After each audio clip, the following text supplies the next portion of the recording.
नमस्कार दोस्तों, स्वागत है आप सभी का। दोस्तों, यूपीपीसीएल में विभिन्न परीक्षाओं में पूछे गए कंप्यूटर के जो प्रश्न हैं उस पे चलिए हम नज़र डालते हैं। यहाँ पे आपको सॉल्व भी मिल जाएगा।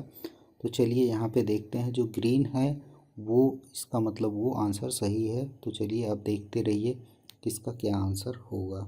तो सबसे पहले हम आंसर देखते हैं, एक निबल में कितने बिट्स होते हैं। तो इसमें 4 बिट्स होते हैं। यहाँ पे लिखा है, whose the following layer responsible for establishment, connection, maintenance of session, authentication and ensuring the security of the data in a OSI model। तो यहाँ पे होगा सेशन। और उसके बाद में नेक्स्ट है जो है context of multimedia a video consistence of the sequence of, जो होगा इसका आंसर होगा फ्रेम। और उसके बाद में माइक्रोसॉफ्ट एक्सेल में B1 से लेकर के E5 तक जो रेंज दर्शाता है वो कैसे रहेगा। तो इसमें कोलन लगता है, तो यानी ये पहला वाला जो आंसर है वो सही होगा। और यहाँ पे ASP.NET को कई बार पूछा गया। एप्लीकेशन के लिए फाइल एक्सटेंशन जो होता है वो .asax होता है। तो यहाँ पे HTML टैग में पूछा गया है ऑर्डर लिस्ट अनऑर्डर लिस्ट के बारे में। तो यहाँ पे HTML में ऑर्डर लिस्ट आइटम पूछा गया है। तो ये जो ऑर्डर लिस्ट आइटम पूछा गया है यहाँ पे OL होगा और अनऑर्डर लिस्ट में UL होता है। दोस्तों, सी लैंग्वेज का एक सवाल है जिसमें पूछा गया है कि 1.66 को 2.0 में कौन रूपांतरित कर देता है। तो उसका आंसर रहेगा फोर्थ वाला। तो नेक्स्ट पे हम चलते हैं।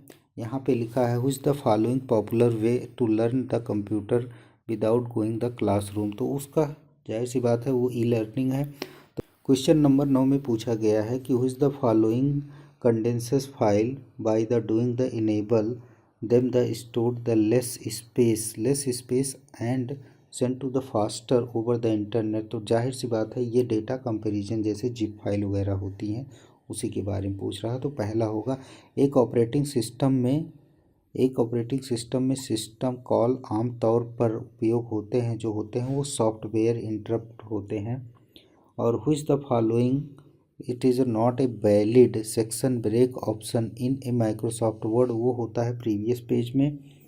और the contest PC assembly RJ45 का फुल फॉर्म RJ का क्या होता है, रजिस्टर्ड जैक होता है।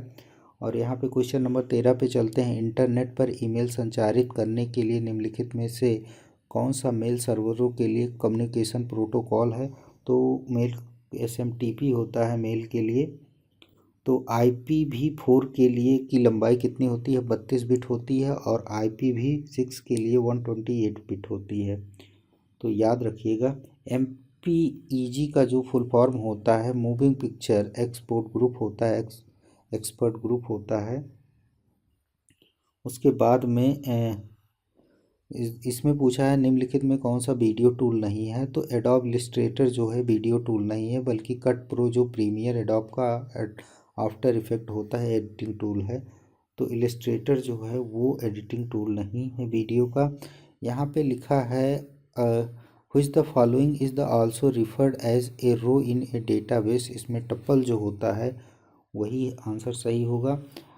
इसमें a word is the reverse a program define in the compiler can not be use a variable in a C. तो इसमें होगा keyword, language in called and a keyword. तो इसमें क्या होता है, कीवर्ड होगा, क्योंकि कीवर्ड को आप यूज़ नहीं कर सकते, कीवर्ड पहले से ही प्री डिफाइंड होता है। तो यहाँ पे .NET का कौन सा घटक कोडिंग स्टाइल आपकी गलतियों को अग्रिम तौर पर चिन्हित करके समय के प्रयासों को कम करता है एवं संपूर्ण उत्पादकता को बढ़ा देता है। रिसेफर, यहाँ पे register image are often is the called bitmap image. इस समय इसका बहुत इस्तेमाल किया जाता है। तो निम्नलिखित में कौन सी मेमोरी CPU के द्वारा अक्सर प्रयोग किया जाने वाला डेटा प्रोग्राम होते हैं। उसमें होता है कैश मेमोरी। और निम्नलिखित में कौन सी RGB के रंग मॉड्यूल का मुख्य उद्देश्य है कंप्यूटर पर इमेज डिस्प्ले करने के लिए। बताइए कि निम्नलिखित में कौन कथन सही है या गलत। तो टॉर्जन एक दुर्भावनापूर्ण सॉफ्टवेयर का उदाहरण है। निम्नलिखित में शुरुआती संस्करण में ओपन सोर्स सॉफ्टवेयर थे। विंडोज़ के शुरुआती संस्करण ओपन सोर्स सॉफ्टवेयर थे। ये सही दो गलत, क्योंकि विंडोज़ कभी भी ओपन सोर्स सॉफ्टवेयर नहीं। टॉर्जन आप जानते हैं एक स्पैमिंग और एक वायरस है। तो यहाँ पे which the following statement is the SRAM is true. तो SRAM is has a long data life time. तो इसमें ये रहेगा। Which the following the multimedia authoring tool. तो इसमें एडोब फ्लैश है। ASP.NET एप्लीकेशन के रूप में DLL फोल्डर संग्रहित होती है, वो होता है बिन में। सी लैंग्वेज का प्रोग्राम का आउटपुट, इसको आपको देखना है, इसको आप स्क्रीनशॉट ले लीजिएगा, फिर सॉल्व करिएगा। स्टूडियो और एक्स की जो वैल्यू है 40 है, और जहाँ पे आपका इंटीजर जो है x = 20 है, तो प्रिंट x की वैल्यू आपको प्रिंट करानी है।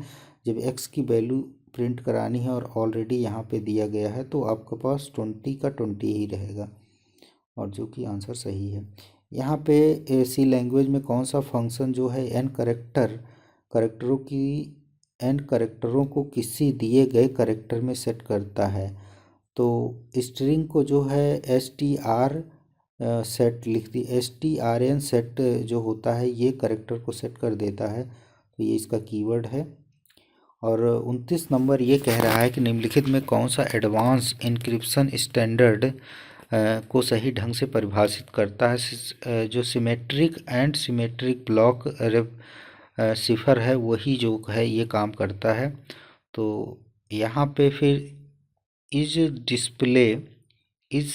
ए display interface was the developed by the Besa.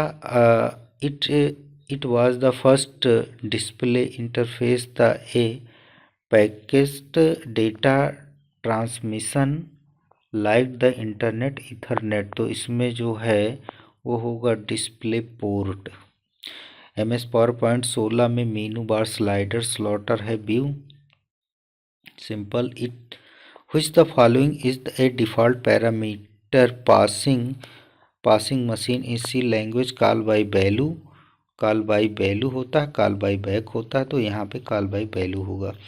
The following provides the connectionless and unreliable service send to data UDP। तो which the following use to the individual who are currently using the specific directory on a window net service. तो यहाँ पे server manager होगा। निम्नलिखित में कौन सा वैध नेटवर्क टोपोलॉजी नहीं है। जिगजैग। बाकी बस स्टार रिंग तो जानते ही हैं, जिगजैग जैसा कुछ नहीं है। Which the following default the authentication mode the internet information service IIS में जो होता है वो विंडो। और उसके बाद 37 में माइक्रोसॉफ्ट एक्सेल की वर्कशीट की बेसिक यूनिट है, उसका आप डेटा दर्ज करते हैं, उसको जो डेटा दर्ज करते हैं उसको कहते हैं सेल। और विंडो इसका आउटपुट देख लेना है, तो इसका आप स्क्रीनशॉट ले लेना और उसके बाद में इसको सॉल्व करना। जो भी आंसर आएगा आप उसको चेक कर लेना। यह सॉफ्टवेयर एक हानिकारक भाग है जो वैध प्रतीत होता उपयोगकर्ताओं को इसके सिस्टम में लोडिंग के निष्पादन में छल करता है। यह तो टॉर्जन है। निम्नलिखित में कौन सा कम्युनिकेशन मोड है जो दोनों दिशाओं में सपोर्ट करता है। Full duplicates. IEEE 802.11b मानक आवृत्ति की सीमा 2.4 GHz। और यहाँ पे निम्नलिखित में एक क्लास का IP एड्रेस थर्ड वाला है 125.10 और 101, यही है IP क्लास A का IP एड्रेस। यहाँ पे next C language and .NET में उपयोग की जाने वाली प्रॉपर्टीज़ के बारे में निम्नलिखित में कौन सा कथन सही है। तो यह एक प्रॉपर्टीज़ केवल पढ़ा रीड ओनली एंड केवल लिखा जा सकता है, यही सही है। उसके बाद 44 में निम्नलिखित में डिवाइस नहीं है। RJ आपको पता है, RJ अभी आया था। RJ 45 जो है ये कोई डिवाइस नहीं है, नेटवर्क डिवाइस नहीं है। सी लैंग्वेज में ऑपरेटर का उपयोग निम्नलिखित में किस उद्देश्य के लिए किया जाता है। तो लेफ्ट शिफ्टिंग के लिए किया जाता है। निम्नलिखित में कौन सा निम्नलिखित में कौन सा सिग्नलिंग तकनीक में चैनल के डिजिटल सिग्नल को एनालॉग सिग्नल में बदलने के लिए, तो इसमें बेस बैंड होगा। डिजिटल सिग्नल को भेजना एवं शामिल है, तो इसमें base band. Denial of services DOS को इसमें सिस्टम ओवरलोड करता है ताकि यह चालू ना हो सके। तो ये आपका काम हो गया, यहाँ पे 48 हो गया। The LMS researcher have developed in India the first viral laptop is the call dot book is basically impaired person. तो इसमें आईआईटी दिल्ली वाले हैं। तो 49 में क्या होगा, एक इमेज को डिजिटल रूप से परिवर्तित करने की एक ऐसी प्रक्रिया है जिसके तहत इमेज में संचारित चित्रित किसी भी आकृति को उल्लेखनीय ढंग से विकृत किया जाता है, इसे कहेंगे वार्पिंग। और 50 जो है यहाँ पे bp.net में निम्नलिखित कौन सा 1 और 0 के मान का प्रयोग करके बाइनरी प्रेजेंटेशन के बारे में एरे को प्रदर्शित करता है, बिट एरे। तो ये दोस्तों 50 सवाल रहे, 50 का PDF मैं डिस्क्रिप्शन में दे दूँगा, उसको आप डाउनलोड करके आप देख सकते हैं कि कौन कौन से प्रश्न पूछे गए हैं। तो दोस्तों चैनल को ज़रूर सब्सक्राइब करिएगा अगर आप नए हैं तो नेक्स्ट में फिर से मिलते हैं UPPCL के 50 अन्य क्वेश्चन के साथ। तब तक के लिए जय हिंद।